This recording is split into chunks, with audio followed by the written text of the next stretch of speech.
las siguientes 2 horas con nada más y nada menos que el número 1 de toda la nación, Jesús Barreras. Mitos y la realidad comienza ya.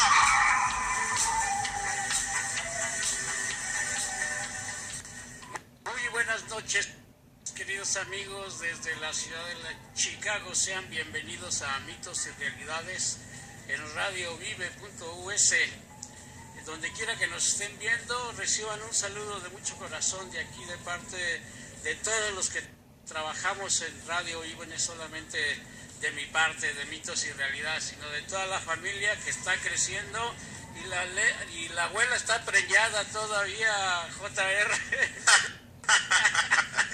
Jesús, un placer tenerte aquí, y eso sí, ¿sabes qué? Me hiciste soltar la carcajada. Porque aquí todavía los niños siguen pariendo, o no los niños, perdón, los adultos, las abuelas, ¿no? Siguen. Había más programación aquí, que es lo más importante, ¿no? Lo más importante, claro, que sigamos creciendo, y como siempre ha dicho mi padre, la unión hace la fuerza. Bienvenido aquí a los estudios de Radio Vive, y Jesús, tenemos una llamada también. Ok, muchas gracias. Vamos a recibir esta llamada. Vamos a empezar con este programa dedicado al libro de Don Quijote de la Mancha, de Don Miguel Cervantes de Saavedra. Buenas noches. Buenas noches, Juanjo. ¿Ya se nos cortó la llamada? No, estamos aquí. Ah, qué bueno, pues bien. Buenas noches a todos por ahí en el estudio, ¿cómo están? Pues muy bien, Juanjo, extrañándote la semana pasada por cosas del destino, no nos pudimos conectar, no entraste a la línea, yo no tenía conectado el internet, el Facebook tampoco, o sea que fue catastrófico porque nos hiciste falta para el programa. Pues ya tenemos por ahí alguna intervención preparada, pero pues el clima no nos permitió dado la circunstancia, pero estamos aquí para retomar el tema tan complejo del que estábamos tratando, o se estuvo tratando desde la semana pasada, acerca del Quijote de la Mancha y todo lo que precede a que es el autor Miguel de Cervantes Saavedra, y la enigmática vida del mismo, ¿no? Claro. Un suspenso, claro. Toda una incógnita que estaba todavía hasta hace algún tiempo sin resolver, según por ahí un autor que está haciendo una promoción muy eficaz, en el sentido de que tiene documentación que afirma algo que no conocíamos acerca de Miguel de Cervantes Saavedra, y además está documentado en ese libro de más de 1000 páginas, y que el nombre de este escritor, que es además catedrático, es Alcor de Castilla.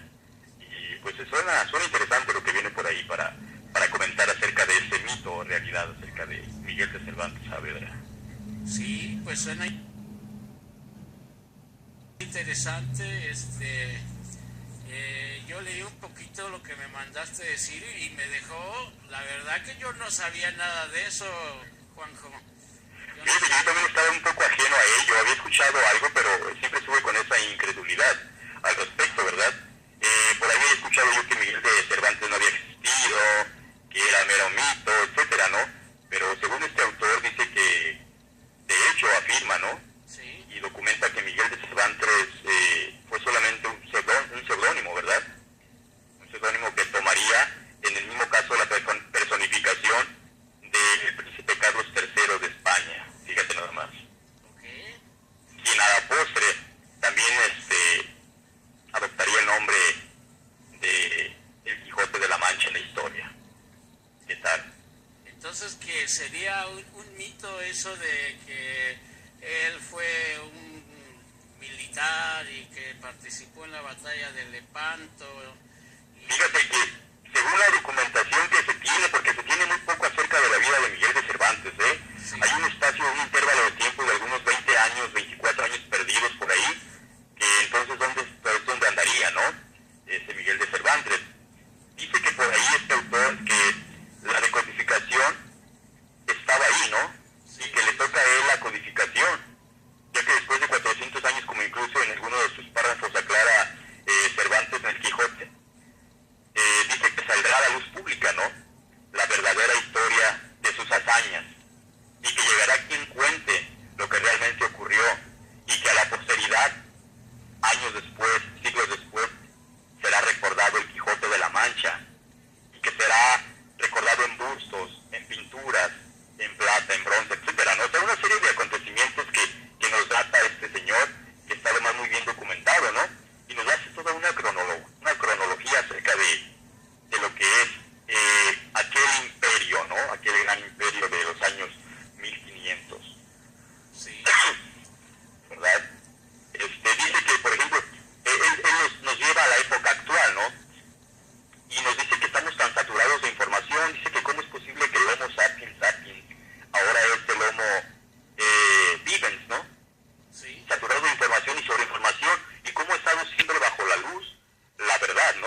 homenaje a los reyes y que los reyes eran descendientes directos de Dios. En 1500 se creía eso, ¿no? Y toda la gente lo creía. No sé en estas fechas qué piensas tú. Bueno, eso se dice, que tiene el linaje de Cristo, ¿no? Por lo que cuenta la novela esta que se hace acerca de que Cristo no murió, que se fue con María Magdalena y que tuvo un hijo, y que los reyes de Europa, en su gran mayoría, pues casi todos son primos, casi todos son familiares. Exactamente, sí, porque dice que era gobernada Europa por la casa de los Austrias, Sí. y que a la vez pasó a la casa de los Borbones. En aquella época, data de 1500, se creía pues precisamente que ellos eran los descendientes, ¿no? Claro, claro. ¿Verdad? Sí. Y entonces aparece un personaje por ahí, ¿verdad? Que es Felipe II, y viene siendo el padre del príncipe Carlos III, que a la postre nos damos cuenta, o según el autor, que Carlos III es la persona a la par del Quijote de la Mancha, que es el seudónimo que toma para prevenir cualquier ataque del cual ya era él el objeto, y era perseguido por la Inquisición, y nos data una serie de situaciones que se dieron, que además están documentadas, ¿no? Digo, es algo interesante que prácticamente yo sé que no nos alcanzará el tiempo, yo ahorita tengo absoluto temor en el sentido de que pues es tan extenso el tema que vamos a quedar inconclusos por ahí, y que nuestros radioescuchas o las personas que nos ven a través de la red pues van a quedar con esa inquietud, que además es bueno, ¿no? Porque nos lleva a la investigación, ¿no? Sí, ahí es donde entra el mito o la realidad, ¿no? De lo que estamos viendo. O sea que siempre vivimos engañados, siempre vivimos que en realidad no existió don Miguel Cervantes de Saavedra. Hay otro mito también acerca de dónde quedó sepultado él, que aparentemente cuando él murió lo llevaron a un panteón que era un monasterio, y que después el monasterio se tuvo que mover y ya nadie supo dónde quedó el cuerpo, que movieron a todos sus muertos. Yo no lo sé. Fíjate, una serie de enigmas, ¿no?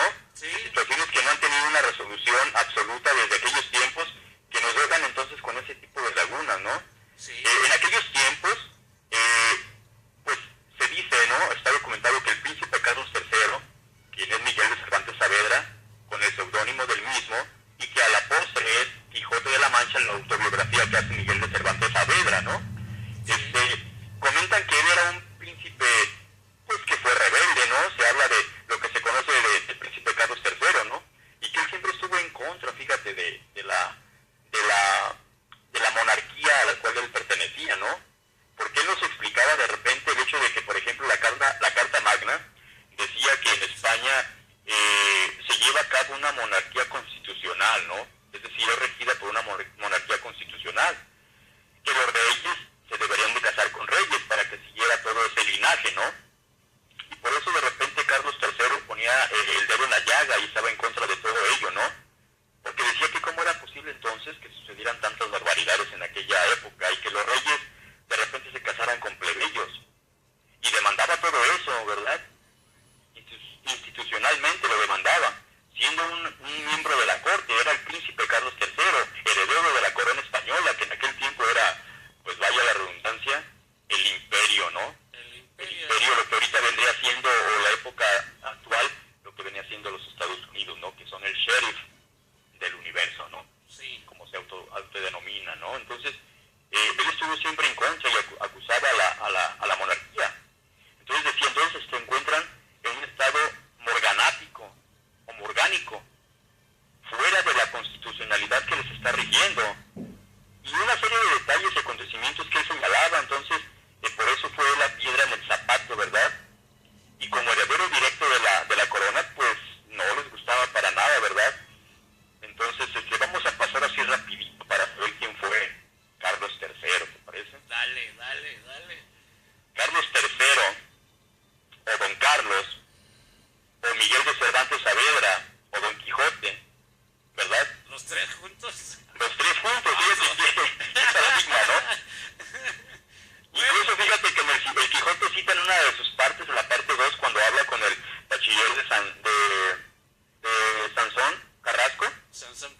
Sansón Carrasco habla por ahí acerca de que la historia es como un caso de ceguedad, algo así, ¿no? Dice. Y que por ahí menciona también que llegará el día en que saldrá a la luz la verdadera interpretación del Quijote, dice. ¿Quién dice? ¿Perdón? ¿Quién es el que dice eso? ¿Sansón Carrasco o...? No, lo dice Quijote en la narrativa, cuando habla con Sansón Carrasco. Ok. ¿Verdad? Ahí en el siguiente capítulo es donde está mencionando que saldrá a la luz algún día, ¿no? La verdadera historia de esto que estoy haciendo, mi primer salida, mi primera hazaña, ¿no? Sí. Recuerdo por ahí que sale el Quijote, ¿no? Pero bueno, vamos con Don Carlos, ¿verdad? Dale. Don Carlos III, como ya dijimos, Miguel de Cervantes, o Don Quijote, vino siendo nieto del César de aquella época, que era Carlos I, ¿no? Okay. Carlos I de España, que vendría siendo Carlos V de Alemania, fíjate. Sí. Su madre era María de Portugal, Okay. la madre de Carlos III. Y algo curioso, la madre de Carlos III muere a los pocos días de que nace él, ¿no? Incluso el autor por ahí menciona algo de Calderón de la Barca, del libro del sueño de Calderón de la Barca, donde pues aparece el nombre de Segismundo, ¿no? Y Segismundo era el nombre que se le daba a todos esos príncipes que nacían, y al momento de nacer las madres morían muy misteriosamente, ¿no?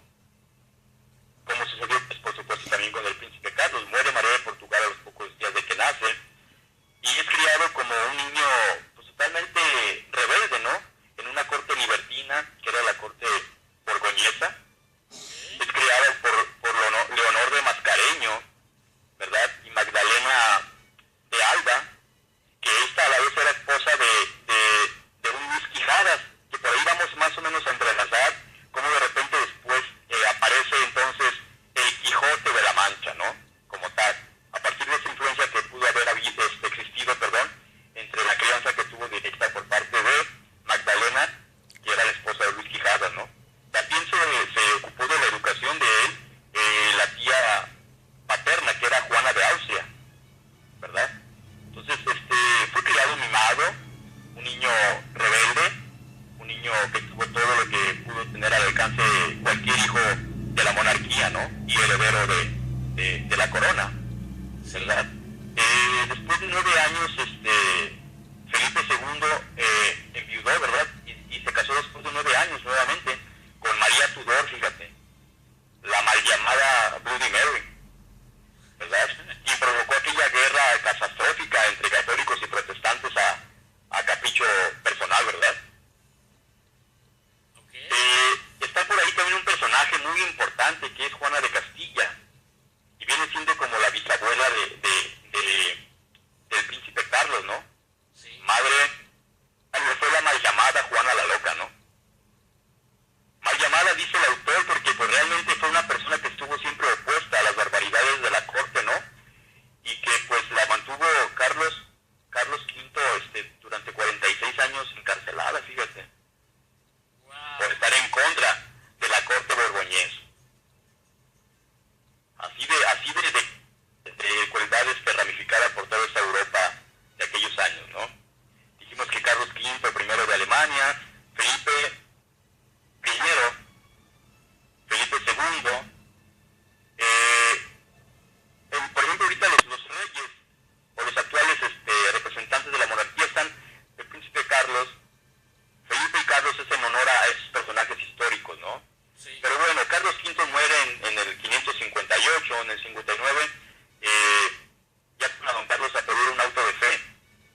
¿no? Por medio de la iglesia, imponiéndose, expulsando a los españoles, terminando con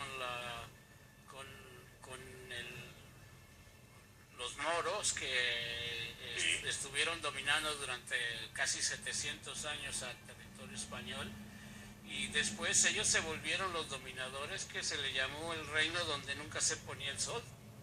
Exactamente, es donde decía que será el reino donde nunca se pondría el sol, Sí. ¿verdad? En ese mismo acto de fe, él conoce a Jerónimo, ¿verdad? Viene siendo un hermano bastardo de Felipe II, que es su padre, ¿verdad? Sí. Este hijo bastardo de Carlos V viene a ser personificado después con el nombre que más adelante te daré. Más adelante te daré porque ahorita nos brincaríamos, ¿verdad? Pero Carlos V promulga sea reconocido como un hijo natural, fíjate nada más. Y eso pues Carlos III, Sí. que era el nieto, pues estaba en contra, ¿no? Y ponía el dedo sobre la llaga, diciéndole pues ¿cómo es posible, no? ¿Cómo es posible que pase esto? Las cortes alrededor del reino español pedían que el príncipe fuera presentado, ¿no? Que fuera presentado el príncipe Carlos para que fuera desposado, ya con 16 años.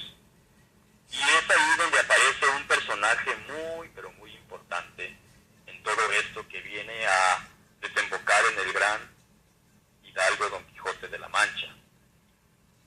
Aparece por ahí Isabel de Valois, una princesa, hija de Catalina de Medici y del rey de Francia, quien a la postre sabremos que es la muy apreciada Dulcinea. ¡Wow! No. Oye, tú me estás dejando que me voy a tener que poner a investigar todo eso, porque yo la verdad que yo nunca había oído esa historia, se los confieso, de este misterio, de este mito o realidad. Entonces, Dulcinea no fue más que una fantasía, sino sí existió. Sí existió, según lo que dice el autor. De hecho, ahí está todo documentado, ¿eh? Está documentado por ahí. Por supuesto que hace analogías, ¿no? Claro. Hace analogías, ¿por qué? Porque acuérdate que el Quijote se escribe en un lapso de tiempo, ¿no? Se escribe en un intervalo prolongado de tiempo, Sí. y es algo autobiográfico, ¿no? Sí, son 10 años de diferencia cuando se escribe la segunda parte.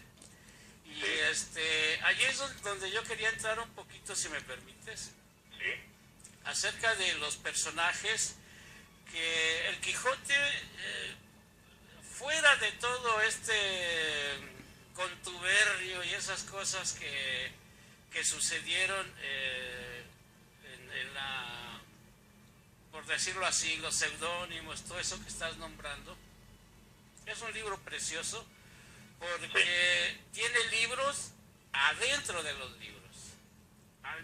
Sí, son historias que, por ejemplo, se basa en, por ejemplo, vamos a hablar del cautivo. El cautivo aparece en la segunda parte del Don Quijote.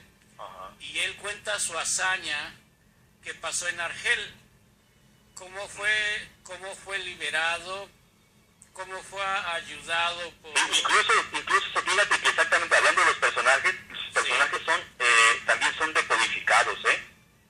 Son decodificados y se enfrasca solamente en alrededor de 4 personajes importantes, ¿no? Porque incluso también se habla que el mentado Quijote, con su ayudante, el Sancho Panza, Ajá. se deduce que el Sancho Panza no viene a hacer otra cosa que el alter ego del Quijote de la Mancha o de Don Miguel de Cervantes Saavedra. ¿Cómo ves?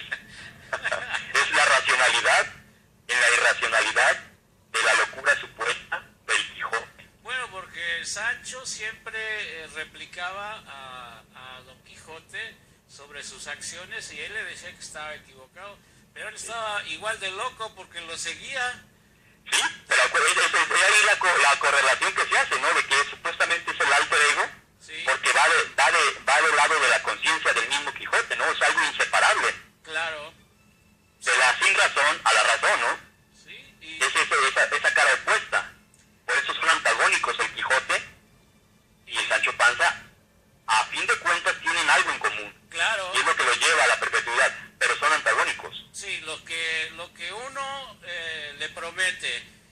otro sueña con tener, que es su ínsula para gobernar y ser premiado. Y Don Quijote le promete de la nada, porque pues, ¿qué le va a prometer si ni siquiera sabe a dónde va? Pero sí tiene la firme idea de ir a buscar, como decía, a tuertos, a princesas, problemas, a toda clase de gente que necesitara de él. Y ahí se ve en el principio de la historia, donde él lo primero que hace es irse a que lo nombren caballero y va y todas las cosas que le pasan. Por ejemplo, el primero que él va a ayudar es un chamaco que... Sí, el que está por ahí, el pastorcillo, ¿no? El que está por ahí El pastorcillo, sí, que es Andrés, el que lo está golpeando Juan Aldudo, que es el labrador, porque se le habían perdido... Ya todo esto está desenvuelto en donde nace la historia del Quijote, ¿no? La primera aventura del Quijote. Ahí esa es la primera aventura del Quijote, donde el Quijote libera al chamaco que lo están golpeando por lo que le había sucedido de perder las ovejas, y le hace jurar al labrador que le va a pagar y que no lo va a volver a golpear más, porque él va a regresar a vengarlo. Así es. Ahora, mira, déjame terminar la historia. Él lo vuelve a encontrar mucho después. En el segundo libro lo vuelve a encontrar y no lo quiere ni ver. No lo quiere ni ver, porque dice que después de que Don Quijote se va, lo vuelve a dejar con el labrador y le pone una que casi lo mata. Y dice, usted no quiero que me vuelva a ayudar. Entonces, ahí como que dice, bueno, pues fue a ayudar o fue a poner las cosas peores, ¿no? Exactamente. Mira, Chuy, desafortunadamente el tiempo conmigo apremia, sí, y estoy bien reducido del tiempo. Sí. Nada más quería ahondar un poquito en lo que vamos a quedar totalmente inconclusos, como te dije en un principio. Sí. Pero bueno, nos quedamos en que Felipe II desposa a Bloody Mary, ¿verdad? La cual después muere en el 58, María de Tudor, Sí. y pasa ahí algo traumático para el príncipe Carlos. Ella está en compromiso, apalabrado, con esta personaje que apareció, que es nuestra princesa de Francia, Isabel de Valois, ¿verdad? Que tiene 13 años. Entonces, al morir María Tudor, Felipe II maquina algo traumático para el príncipe Carlos. Es decir, alejarlo del reino, Sí. para él tratar de desposar a la princesa Isabel de Valois, quien tiene 13 años. Manda por ahí que arregle todo el convite de la boda, y entonces resulta que en el 59 se hace un nombramiento para que Felipe II vaya a la corte, y él se opone. Sí. Por lo tanto, desposa Felipe II a Isabel de Valois a los 13 años en Guadalajara en 1560. Ok. Es donde aparece entonces, hubo siempre ese romance entre el príncipe Carlos e Isabel de Valois. Era un amor platónico, un amor transparente, puro. Entonces, he ahí lo idealizado del personaje de Dulcinea en la historia del Quijote. Pero fíjate qué traumático, porque el padre le roba a la novia, lo aleja. Entonces, no había una relación muy buena entre el padre y el hijo.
me dejaste. Ahora, aparte de la historia de don Miguel Cervantes de Saavedra, que es una historia fabulosa, que es digna de un libro, escribió un libro. Ahora hay otra historia atrás de todos estos personajes que los vinculas a la realeza y con una connotación de misterio, de cosas extrañas. De maldad, ¿no? De lo que siempre ha ocurrido por ahí detrás de los vínculos religiosos, ¿no? Sí. De las monarquías, del reinado, del papado, de tantas cosas que están por ahí tan claroscuras, ¿no? Claro. Amigo, tengo que despedirme. Bueno. Agradecerte tu tiempo, tu atención, a todo nuestro público que se encuentra por ahí viéndonos y escuchándonos en casita. Gracias. A JR en Controles, un abrazo fuerte y se les quiere. Su amigo Juanjo desde por acá, el sureste de Chicago. Muchas gracias. Yo seguiré en unos momentos. Muchas gracias, Juanjo. Un abrazo. Seguiré comentando más acerca del libro.